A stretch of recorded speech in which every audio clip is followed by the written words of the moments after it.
Kamar Dagang dan Industri atau Kadin Indonesia mengingatkan pelaku usaha untuk bersikap waspada terhadap eskalasi konflik yang berkepanjangan di Timur Tengah dan dipastikan akan berdampak pada sektor energi, terutama terkait fluktuasi harga minyak dunia.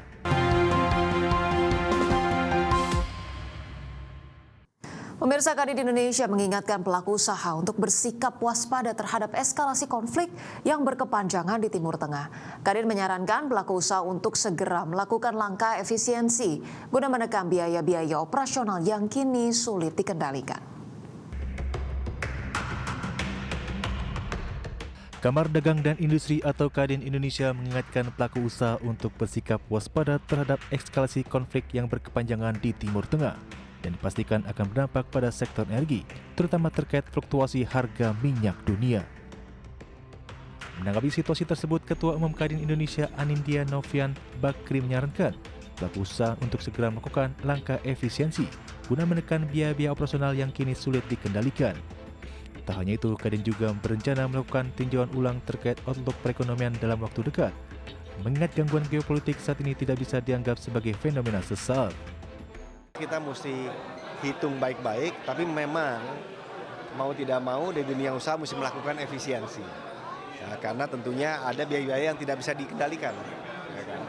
Dan yang kedua, ya kita juga mesti berpikir bagaimana bekerjasama dengan pemerintah untuk memikirkan program-program prioritas mana yang kita mau dorong supaya efek putarnya itu cepat. Ya.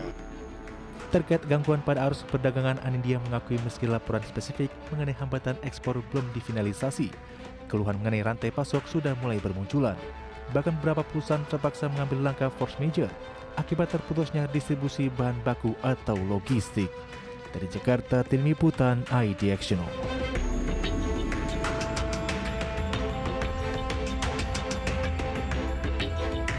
Ya, pemirsa, terima kasih Anda masih bersama kami. Kita ke informasi terkait Indonesia dan Jepang resmi menandatangani Memorandum of Cooperation atau MOC untuk pengembangan mineral kritis dan energi nuklir. Kerjasama strategi ini untuk memperkuat rantai pasok energi dan teknologi bersih di kawasan Asia Pasifik. Indonesia dan Jepang sepakat memperkuat rantai pasok energi dan mendukung pengembangan teknologi energi masa depan di kawasan Asia Pasifik. Kerjasama ini khususnya terkait mineral kritis dan energi nuklir.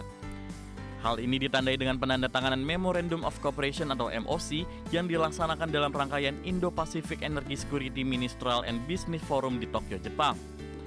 Menteri Energi dan Sumber Daya Mineral Bahlil Lahadalia dalam keterangan resminya mengatakan mineral kritis dan teknologi energi maju kini semakin dipandang sebagai komponen strategis dalam mendukung pencapaian target emisi nol bersih. Selain itu, kerjasama ini diharapkan dapat memperkuat sistem energi yang lebih terintegrasi, tangguh, dan berkelanjutan. Untuk sektor mineral kritis, kerjasama ini diarahkan pada penguatan rantai pasok global agar lebih aman dan andal. Kolaborasi tersebut menurut Bahlil diharapkan dapat mendukung pengembangan teknologi energi bersih melalui pemanfaatan sumber daya mineral strategis yang dimiliki Indonesia. Sementara itu, kerjasama di bidang energi nuklir difokuskan pada pengembangan dan pemanfaatan teknologi dengan tetap mengedepankan standar keselamatan yang tinggi.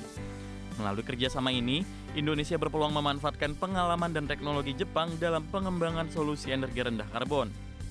Dalam menjaga ketahanan energi dan keberlanjutan pasokan, Indonesia berkomitmen mendorong upaya pengamanan cadangan energi secara strategis untuk mengantisipasi situasi geopolitik dan ketidakpastian global untuk setiap negara saling memperkuat kolaborasi. Dari Jakarta, IDX Channel. Ya, selanjutnya pemirsa, Menteri Koordinator Bidang Politik dan Keamanan Djamari Chaniago meninjau langsung kesiapan arus mudik di Terminal Kampung Rambutan, Jakarta Timur. Dalam pantauannya, persiapan angkutan mudik tahun ini dinilai sudah sangat memadai karena perencanaan telah dilakukan sejak awal bulan Ramadan. Dengan didampingi Kepala Terminal Kampung Rambutan, Menko Polhukam Djamari mengecek kesiapan fasilitas posko pelayanan dan keamanan. Selain meninjau posko pelayanan dan keamanan, Djamari Chaniago juga menyapa sejumlah pemudik yang sedang menunggu keberangkatan bus di area terminal. Menko Polhukam menyebut berdasarkan hasil pemantauan, persiapan angkutan mudik tahun ini dinilai sudah sangat memadai karena perencanaan telah dilakukan sejak awal bulan Ramadan. Menko Polhukam menambahkan sejumlah perbaikan pelayanan terus dilakukan dilakukan setiap tahun termasuk dalam sistem pemesanan tiket dan peningkatan pelayanan bus antar kota. Sementara itu pada H-6 jumlah penumpang tercatat mencapai lebih dari 2.700 orang dengan sejumlah tujuan favorit seperti Palembang, Surabaya, Malang, Cilacap, Wonosobo hingga sejumlah kota di Jawa Barat. Saya berkeinginan untuk memeriksa kesiapan kita. Dari sejak perencanaan kami sudah memonitor semua, sudah dari sejak awal bulan puasa kita sudah merencanakannya. Tapi saya ini pelaksanaannya kami lihat sekarang dan nyatanya memang sudah memadai, sangat memadai. Perubahan tentu banyak perubahan yang dilakukan. Karena pertama pemimpinnya sudah ganti, kemudian cara memesan tiketnya juga sudah ada perbaikan. Pelayanan tentang bis segala macam itu tadi saya tanya sudah siap semua. Ya tinggal sekarang hanya doa kepada Allah Subhanahu wa taala tentang keselamatan. Pemirsa, perang di Timur Tengah semakin memanas. Israel kembali menjadi sasaran rudal Iran. Minggu pagi rudal Iran menghantam kota Ramla dekat bandara Tel Aviv. Israel kembali menjadi sasaran serangan rudal Iran pada hari Minggu. Militer Israel menyebut berhasil mencegat gelombang besar rudal dari Iran, namun beberapa proyektil dilaporkan jatuh di area terbuka.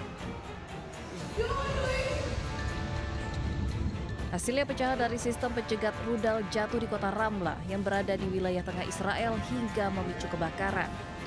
Belum ada laporan korban jiwa, namun api berkobar hebat di tengah kota.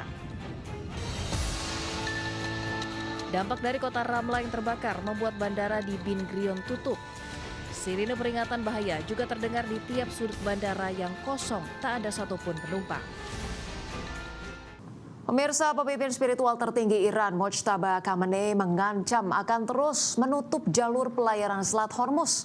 Ancaman tersebut dikemukakan oleh Mojtaba usai Presiden Amerika Serikat Donald Trump mengatakan akan mencegah Iran untuk memiliki senjata nuklir. Pemimpin tertinggi baru Iran Mojtaba Khamenei mengancam akan tetap menutup Selat Hormuz dan membuka medan pertempuran baru jika Amerika Serikat dan Israel terus melancarkan serangan. Dalam pernyataan publik pertamanya sejak menggantikan sang ayah, Mojtaba Khamenei mengatakan bahwa Iran akan berupaya memastikan jalur laut strategis bagi pasokan minyak dan gas dari Timur Tengah itu tetap efektif tertutup. Langkah ini mempertahankan tekanan terhadap pasokan energi yang telah memicu lonjakan harga komoditas energi global. Pernyataan yang dipublikasikan oleh media pemerintah Iran pada Kamis pekan lalu itu muncul usai Presiden Amerika Serikat Donald Trump mengatakan bahwa mencegah Iran memiliki senjata nuklir dan menjadi ancaman bagi Timur Tengah jauh lebih penting baginya dibandingkan harga minyak. Sikap keras dari kedua pemimpin tersebut mengindikasikan bahwa perang di Timur Tengah belum menunjukkan tanda-tanda mereda setelah berlangsung selama 2 pekan. Akibat konflik geopolitik di Timur Tengah, Selat Hormuz yang merupakan jalur pelayaran yang dilalui sekitar 20% pasokan minyak dan gas alam dunia praktis tidak dapat dilalui sejak awal pecahnya perang antara Amerika Serikat, Israel, dan Iran. Hal itu menyebabkan negara-negara Timur Tengah seperti Arab Saudi, Irak, Kuwait, dan Uni Emirat Arab terpaksa mengurangi produksi minyak. Berbagai sumber IDX Channel.